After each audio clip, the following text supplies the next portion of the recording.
పరిపూర్ణ బోధ 14. నీవే నిన్నెరుగుమిట్టుల ఏ వింతలు లేకయుండు ఈ బయలందున్. నీవచ్చుటేది మూలము నీవెన్నడు రావు పోవు నిశ్చయమిదేరా. నే చూపిన స్వచ్ఛముగనరా.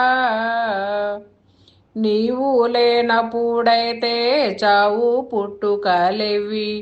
నీవు లేనప్పుడైతే చావు పుట్టుకలేవి.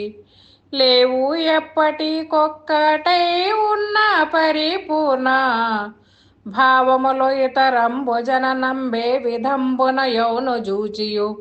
నీవు బోధివ చాలు ఇంకొకటేవి అవలలేవు చూడా నిశ్చయమిదిరా. నే చూపిన స్వచ్ఛముగనరా. జై నిజ గురుభ్యో నమః.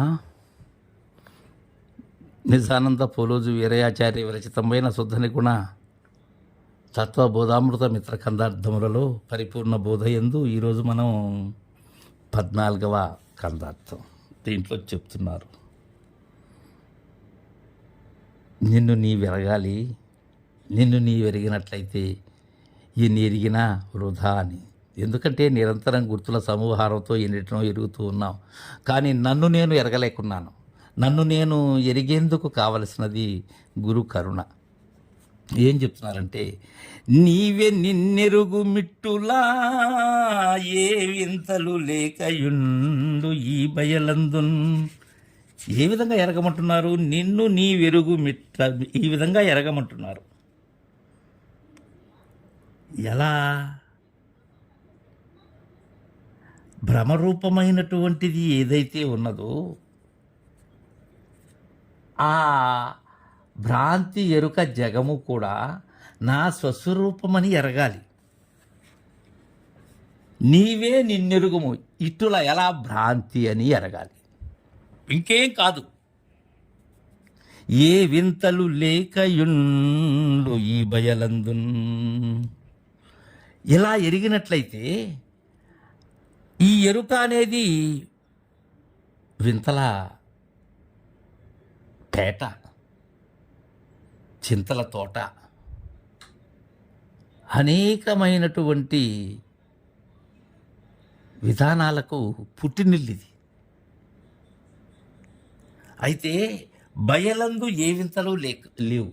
అయితే నిన్ను నీవు ఎరిగినట్లయితే నీవు లేవు కావునా నీకింక వింతలున్నాయా? ఎరిగిన పిమ్మట వింతలు లేవు. ఎరగక ముందు అనేక వింతలు, అనేక చింతలు. నీ వచ్చుటేది మూలము. భ్రాంతి అని చెప్పిన తర్వాత మూలమేమున్నది వచ్చేందుకు? లేకనే వచ్చినటువంటిదే ఇది. సుషుప్తి లోపల మెలకువ వచ్చిన చందమే ఇది, మరేమీ కాదు. ఇక్కడ గురు బోధతో గ్రహించేటువంటి విధానంలో శిష్యుడు నేర్పరై ఉండాలి. ఇక్కడ ఏం చెప్తున్నారు? నీ వచ్చుటేది మూలము. మూలము లేదు కదా, మూలము లేని గుర్తిరిగే శరీరము కదా ఇది.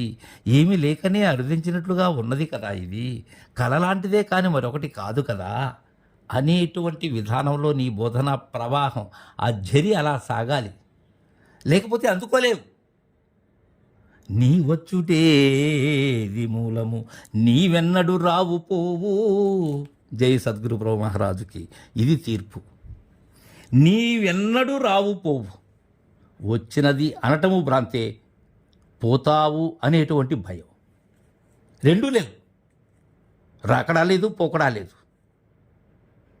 రాకడ పోకడ లేనటువంటి పరిపూర్ణములు అనేకముగా తోచేటువంటి ఎరుకవు నీవు. ఈ ఆవరణములో నిన్ను నీవు చూసుకుని మురసిపోతూ మరచిపోతూ ఉన్నావు. నీవేనాడు కూడా రావటము లేదు, పోవటము లేదు.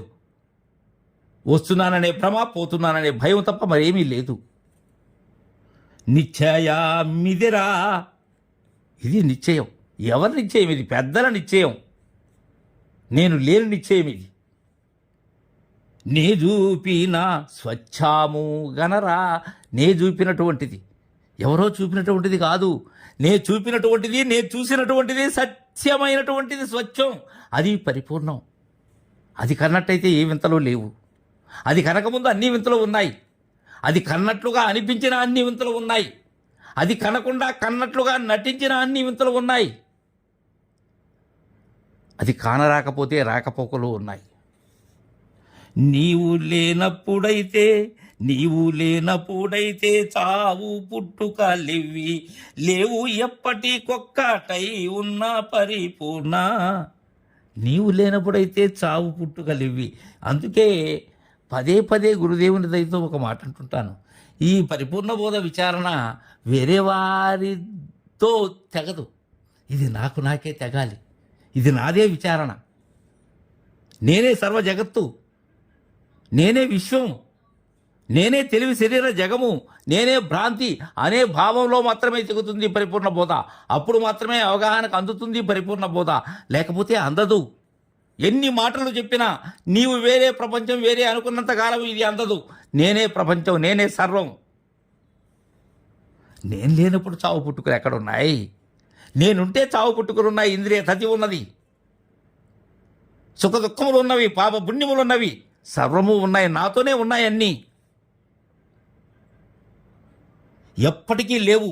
ఒక్కటై ఉన్న పరిపూర్ణ భావములో ఇతరంబు జననం బేవిధంబున ఎవను చూచియు. పరిపూర్ణ భావములో ఇతరంబు అయినటువంటి జననం ఏ విధంబున అవుతుందో చూడాలి. ఎలా అవుతుంది? ఏమీ లేనిది బట్టబయలు, దానిలో జననం ఎలా అవుతుంది? ఇది నాకుగా తోచినటువంటిదే, నాకు నేను కల్పించుకున్నటువంటిదే, నేనే సర్వము అయినటువంటిదే, మరేమీ కాదిది.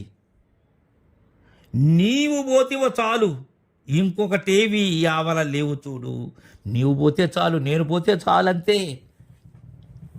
శిష్య, శ్రద్ధగా ఆసక్తిగా గమనించు నాయన. నీవు పోతే చాలు శిష్య, ఉన్నది పరిపూర్ణమేనయ్యా.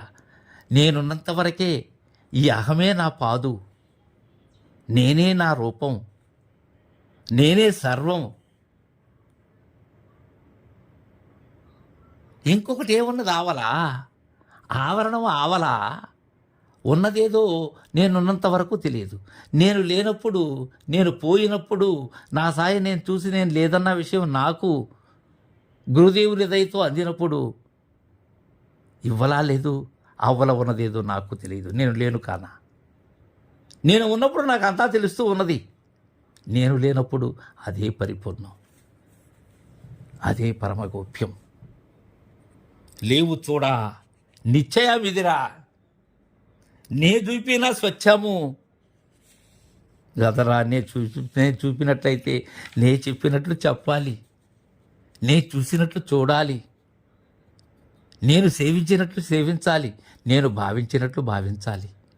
అప్పుడే కుదురుతుంది అని చక్కగా తెలియజేశారు. తర్వాత అర్థాన్ని రేపు ముచ్చటించుకుందాం. జై గురుదేవా.